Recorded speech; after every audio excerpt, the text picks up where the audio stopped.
오늘로 신년 특별 기도의 마지막 시간을 갖습니다. 한 주간 교회에 모여서 기도하시고 말씀 들으시고 우리의 마음이 하나님 앞에 아름답게 올려져서 하나님의 때에 우리가 드린 모든 기도가 하나님의 방법으로 아름답게 응답되어 줄 줄로 믿습니다.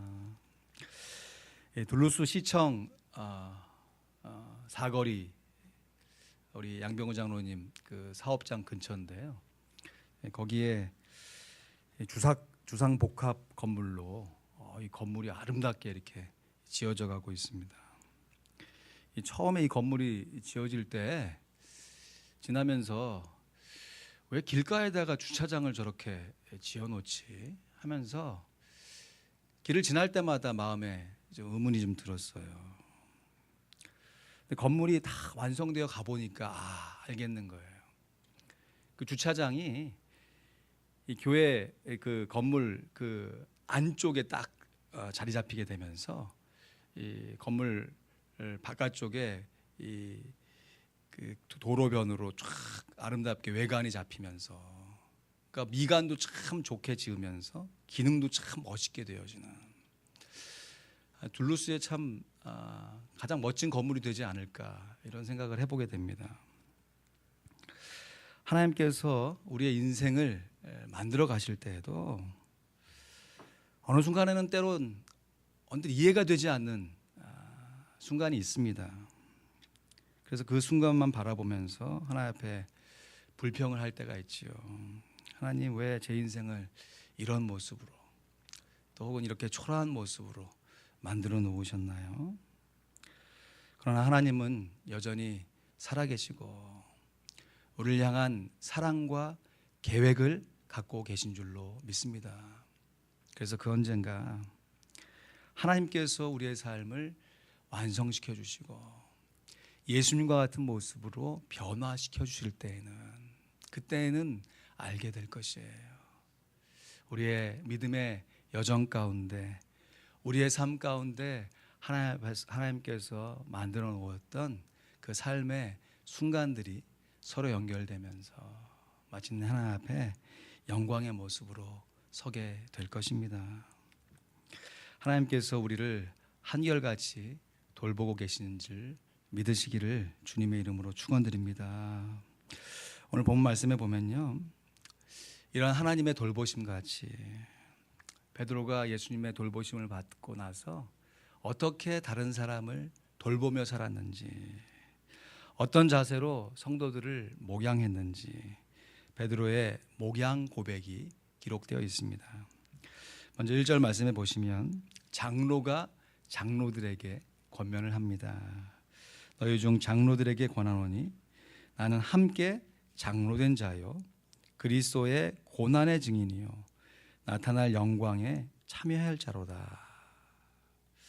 베드로가 자신과 같이 신앙의 성숙을 이룬 동역자들에게 이렇게 권면하는 것입니다.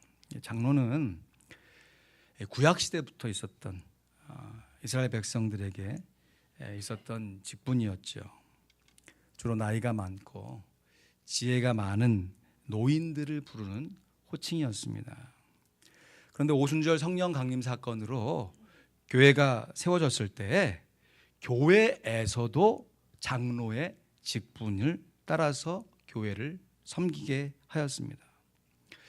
예루살렘 교회뿐만 아니라 이후에 사도행전 말씀에 보면 사도 바울이 전도 여행을 하면서 각 지역의 교회를 세울 때마다 어찌하든지 그 교회를 책임지고 그 교회를 섬기는 장로들을 세워서 그들로 하여금 교회를 돌보게 하였습니다.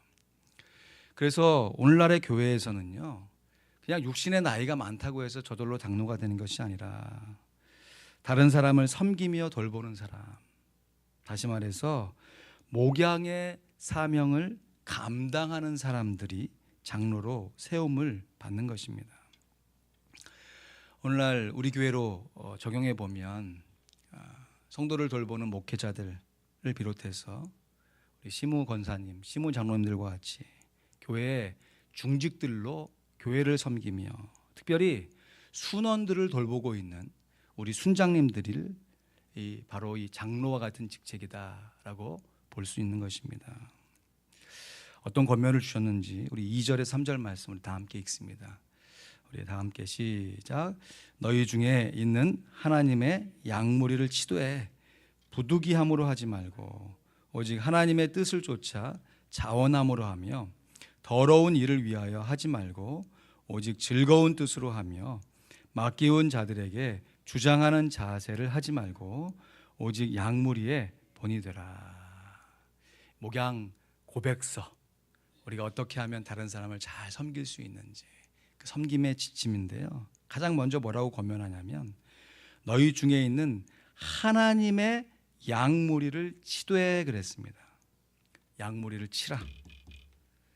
그래서 진짜 치는 사람도 있어요. 말로도 치고 막 몸으로도 치고. 때리라는 것이 아니라 잘 돌보라는 얘기죠. Take care. 근데 이 양이요, 그냥 양이 아니라 어떤 양이라고 그랬습니까? 말씀 보세요. 누구의 양? 하나님의 양 무리를 치라. 예수님께서 베드로에게 3번의 고백을 받으시면서, 달리 말하면 베드로를 통해서 이 3번의 고백을 하게 하면서, 마지막 이 사랑의 고백을 하면서 3번이나 양을 먹이라, 치라, 먹이라 하실 때 그냥 양이 아니었어요. 무슨 양이었습니까? 내 양을 먹이라. 내 양을 치라. 내 양을 먹이라. 그럼 베드로의 양이 아닙니다. 모두 다 주님의 양을 먹이고 돌보라는 사명을 주신 것입니다.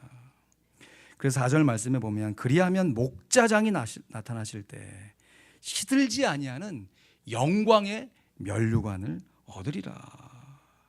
예수 그리스도께서 다시 오실 때 내 양이 아니니까, 예수님의 양이니까, 예수님께서 예수님의 양을 돌본 장로님들, 우리 권사님들, 교회 중직들, 우리 성도들을 칭찬하시면서 생명의 면류관을 주실 줄로 믿습니다. 우리가 정말 잊지 말아야 할 것이 이것이에요. 우리가 돌보고 섬기고 있는 성도들은 모두가 다 하나님께 속한 양들입니다. 이것만 잊지 않아도요, 우리가 주님께서 우리에게 허락하신 이 목양의 사명을 잘 감당할 수 있습니다. 이것은 우리들이 기르고 있는 우리의 육신의 자녀들을 양육할 때에도 동일한 원리가 적용됩니다. 신부모가 아무리 자기 자녀들을 직접 낳아서 길러서 또 이 세상의 어떤 것보다도 소중하게 잘 양육했다 할지라도 그 자녀는 결코 부모의 소유물이 아닌 것입니다. 우리 육신의 자녀들은 우리들과 마찬가지로 하나님께 속한 하나님의 자녀들인 줄로 믿습니다. 그래서 우리가 하나님의 청지기가 되어서 우리의 자녀들을 잘 돌보며 양육해야 하는 것이지요. 사도 바울은 하나님의 양, 주님의 양을 돌보는 중요한 3가지의 자세가 있다. 오늘 말씀을 통해서 우리에게 권면해 주고 있는데, 우리도 내 양이 아니라 하나님의 양을 돌보고 섬기면서 이 3가지의 자세로 하나님께 칭찬받고 생명의 면류관을 받는 우리 모두가 될 수 있어야겠습니다. 첫째는 한번 따라 하실까요? 자원함의 자세를 갖자. 네. 2절 말씀, 이어지는 말씀 보면 부득이함으로 하지 말고 오직 하나님의 뜻을 쫓아 자원함으로 하며 그랬습니다. 인간적인 열심이 필요하지요. 그러나 그 수준에서 머무는 것이 아니라 하나님의 뜻을 따라 자원함으로 목양의 사명을 감당해야 합니다. 여기서 하나님의 뜻이라는 것은 하나님의 의지와 섭리를 얘기하는 것이에요. 다시 말해서 우리가 하나님의 의지와 섭리를 따라서 자원함으로 다른 사람을 돌봐가야 하는 것이에요. 그러면 구체적으로 어떻게 하라는 것인가? 이렇게 한번 예를 들어볼 수 있겠습니다.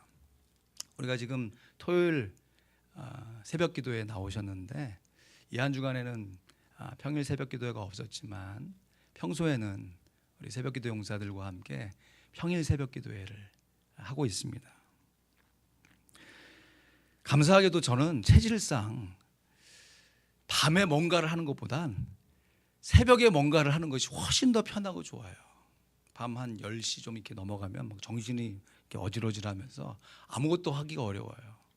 근데 아침에 좀 깨서 이렇게 하면 일의 능률도 좋고 너무너무 좋아요. 근데 어떤 다른 목사님들 중에는 정말 체질상 아침에 일어나기가 어려운 분들이 계시더라고요.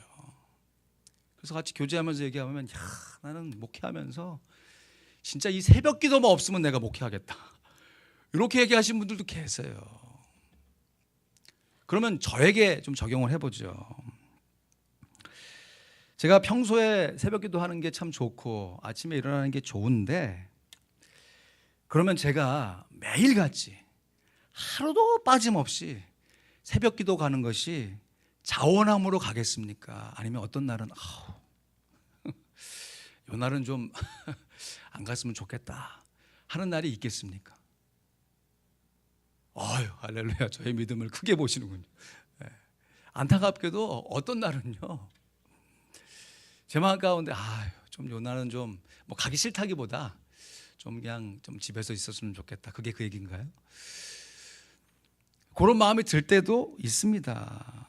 특별히 수요일 날 우리 저녁 기도회 하고 목요일 날 아침에 다시 모일 때 그런 마음이 간혹 들기도 해요. 그러할 때 내 뜻에 따라서 움직이면 안 가는 거죠. 그러나 하나님의 뜻을 생각하는 것입니다. 하나님의 의지와 섭리. 다시 말해서 하나님의 의지와 섭리로 베드로로 하여금 하나님 앞에 고백을 드리게 했던 그 고백들을 떠올리게 하는 것이에요. 내가 하나님 앞에 드렸던 헌신의 고백이 있잖아요. 주님 앞에 내가 기도하겠다, 내가 주님 앞에 전도하겠다, 주님 앞에 예배하겠다 다짐하고 결심하면 다른 사람이 얘기한 게 아니잖아요. 내 입으로 얘기했던 고백이 있잖아요. 내 입으로.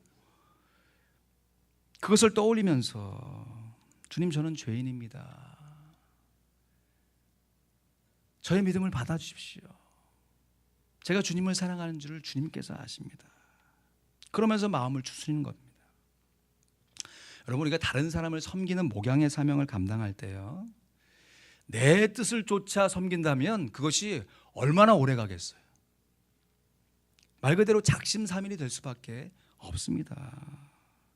그러나 나를 구원하신, 나를 인도하신, 나를 사랑하신 하나님의 뜻을, 그 의지와 섭리를 따라 자원하게 되면 작심삼일이 아니라 매일 작심이 돼서 꾸준하게 섬겨갈 수 있습니다. 다른 사람을 섬기며 살리라 결심하셨던 새해에 우리의 결심이 작심삼일 되지 않고 매일 작심될 수 있기를 주님의 이름으로 축원드립니다. 오늘 여기서 자원함으로 섬기라는 말은 다른 말로 말하면 꾸준함으로 섬기라. 한 번 섬기고 마는 것이 아니라, 내가 섬기고 싶을 때만 섬기는 것이 아니라 주님의 뜻을 쫓아 꾸준함으로 섬기라는 권면인 것입니다. 둘째도 한번 따라해 보실까요? 즐거움의 자세를 갖자. 더러운 일을 위해 하지 말고 오직 즐거운 뜻으로 하며 그랬습니다. 더러운 일이라고 하는 것은 더러운 이익, 수입을 얘기하는데, 다른 사람을 섬기는 목양의 동기가 어떤 생계의 수단이나 어떤 경제적인 이윤을 창출하기 위한 목적이 되어서는 안 된다는 것이죠. 감사한 것은 우리 교회에서 목회자를 제외하고 대부분의 평신도들은 사례비는커녕 다른 사람보다 훨씬 더 많은 헌금을 드리면서 다른 사람을 섬기고 계십니다. 하지만 저희 교회가 아직 재정적인 규모로 볼 때 이런 걱정을 할 만큼 크지 않아서 그렇지, 성도들이 많아지고 재정이 넉넉해지면요, 그 공동체의 재정을 사적으로 이용하려고 하거나 또 여러 성도들이 있기 때문에 자기 생계의 직업을 어떻게 사람들에게 알리고 싶은 마음으로 교회에 출석하거나 관계를 맺는 사람들이 생기게 되어 있습니다. 조금 다른 얘기는 하지만 한국 강남의 이 모 교회에서 이 장로 선거가 딱 이루어지게 되면 평소에는 잘 안 하던 섬김의 직책이 가득 차게 되는 부서가 있다고 그래요. 주차 섬김위원. 교회가 워낙 크니까 성도들이 많으니까 누가 누군지 잘 모르잖아요. 근데 투표를 하는데 아침에 이렇게 나에게 막 환한 미소로 이렇게 반기면서 교회 올 때 나하고 눈이라도 한번 마주쳤던 그 사람을 내가 장로로 그냥 탁 찍을 수 있도록 하기 위해서 그렇게 한다는 얘기를 들어봤어요. 우리 교회에서는 이런 경쟁이 없는 것이 감사한 것인지 안타까운 것인지 우리 자신의 모습을 돌아보게 되는데, 그런데 지금 이 베드로 사도가 이 편지를 교회들에게 보낼 때는 교회가 그렇게 성도가 많거나 재정이 넉넉한 형편이 아니었습니다. 오히려 예수 믿는다는 이유로 어느 날 갑자기 순교를 당할 수밖에 없는 핍박의 상황이었어요. 여러분, 우리 교회 같은 이런 예배당 이런 정도의 상황이 아니라 좀 갑바도기야 이런 데 가보면 카타콤이라고 하지 않습니까?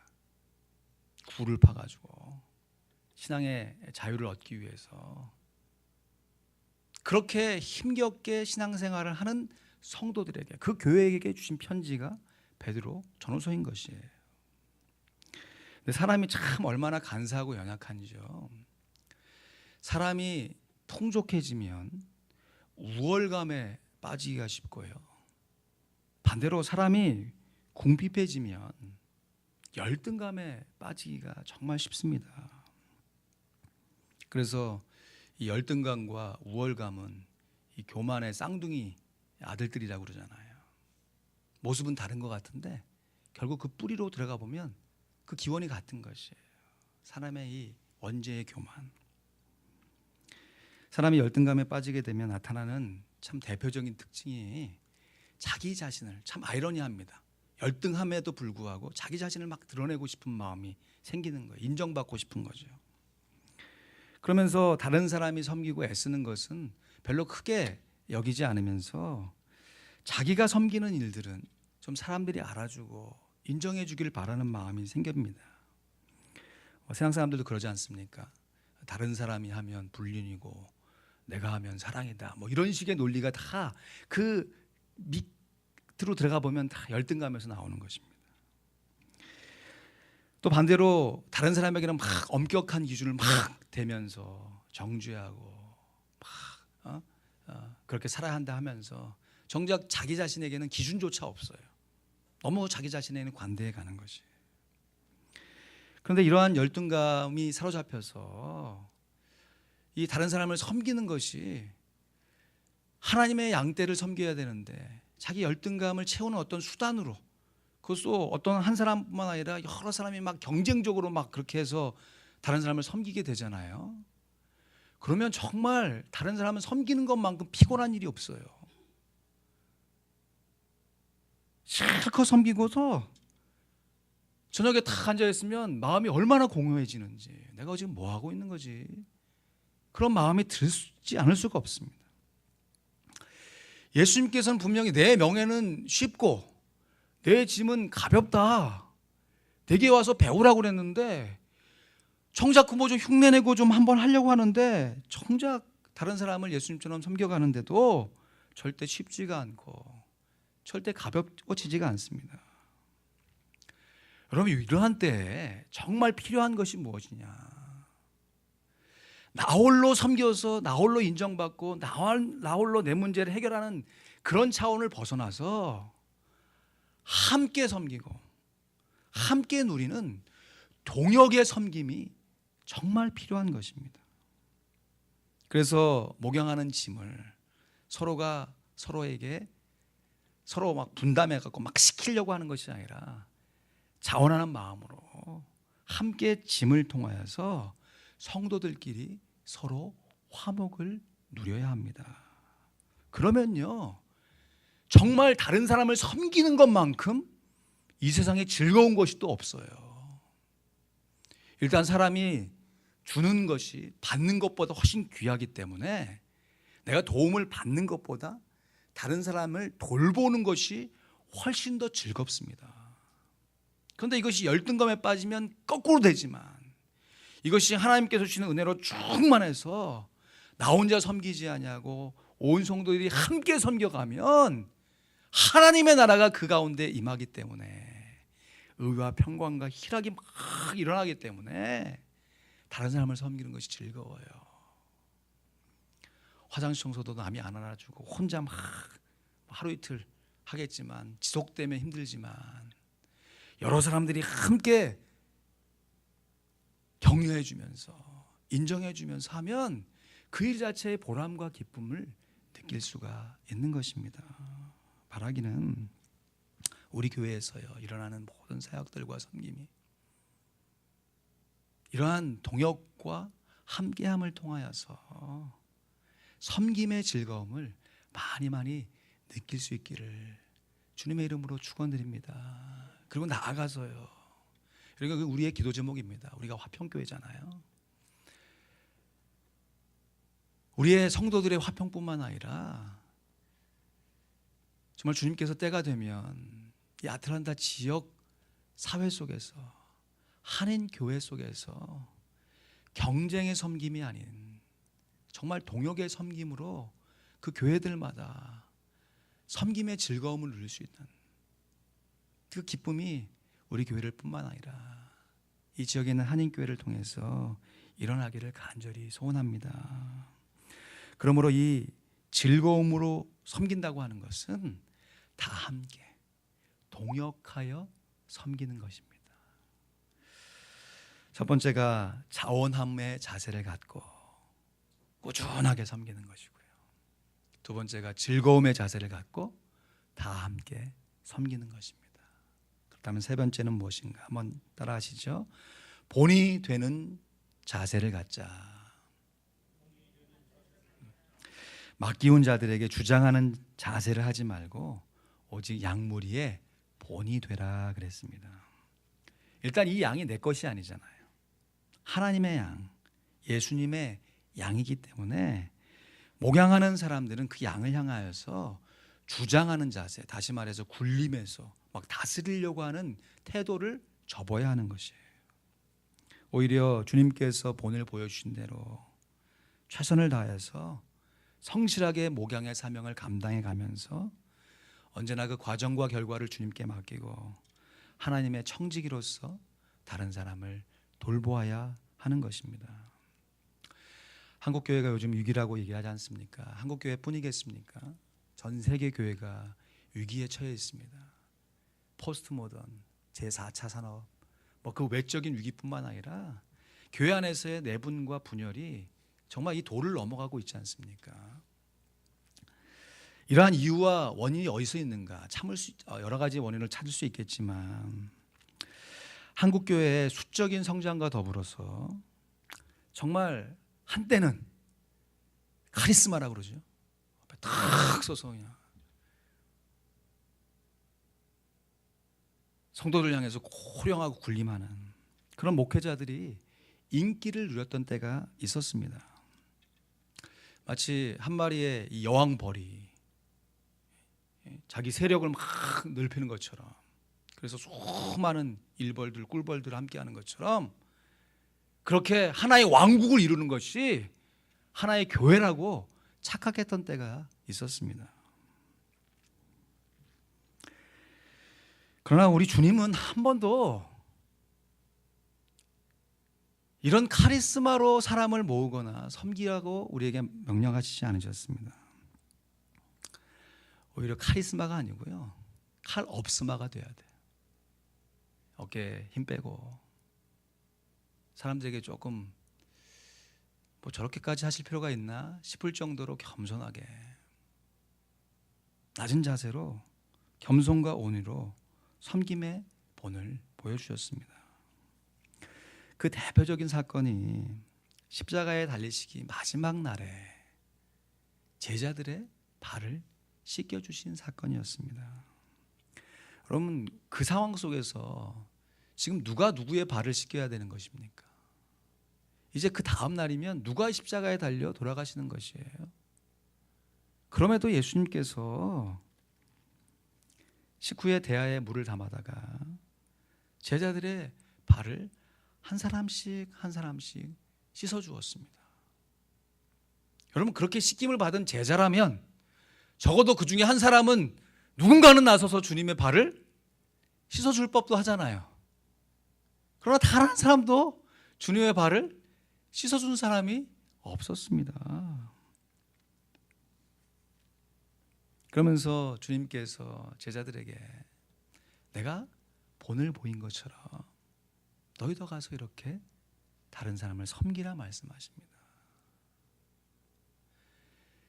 다른 사람에게 본이 되어 섬긴다는 것은 이처럼 내가 정말 내 상황 하나 감당하기도 어려운 상황 속에서 다른 사람을 섬기는 것이에요.